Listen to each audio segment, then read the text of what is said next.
a Michigan case that you highlighted and mentioned to me because you knew it would be of interest to me in particular about this girl named Cathy Flynn in Michigan, 3 years old.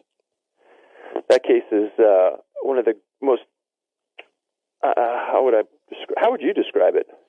I don't know. It's kind of chilling, and it goes to the heart of a mystery that I've sort of pursued on my own. But go ahead and tell it.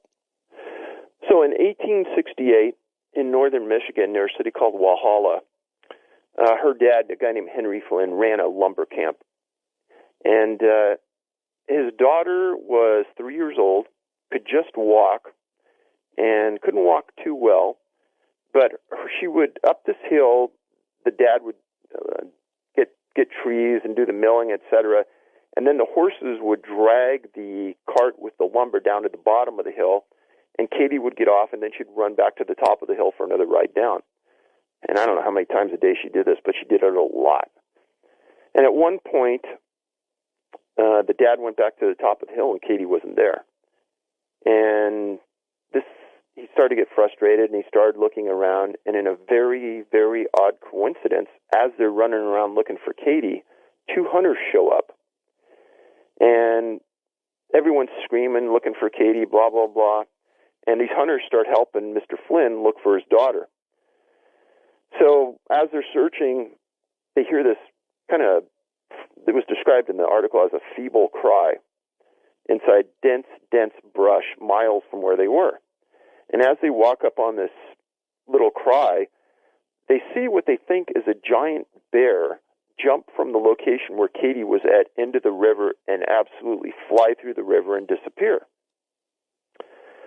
So when Mr. Flynn gets his daughter, he says, when we were calling you, why didn't you come back to us?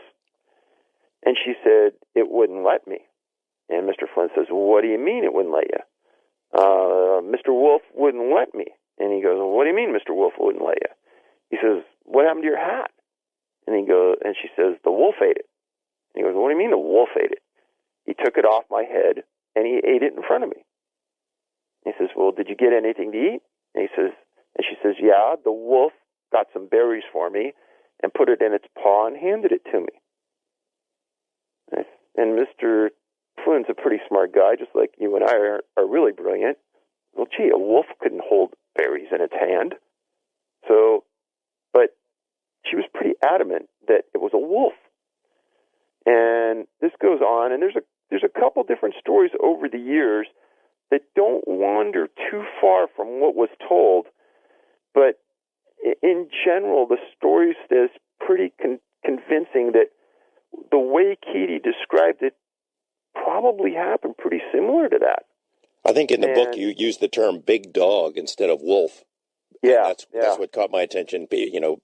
Dog heads on animals, and big dog came up to me, took me in his arms, and walked away with me. Yeah. And then he also laid down and made a little shelter for her, and they laid down and spent some time there. Yeah, and cuddled with her and kept her warm. Not like any big dog or bear I've ever heard of. No. But I don't mind saying it, that, I mean, when I was reading this, because I try to read a lot, I mean, that northern Michigan area kind of has a notation for being Dogman area. And yeah, that's true.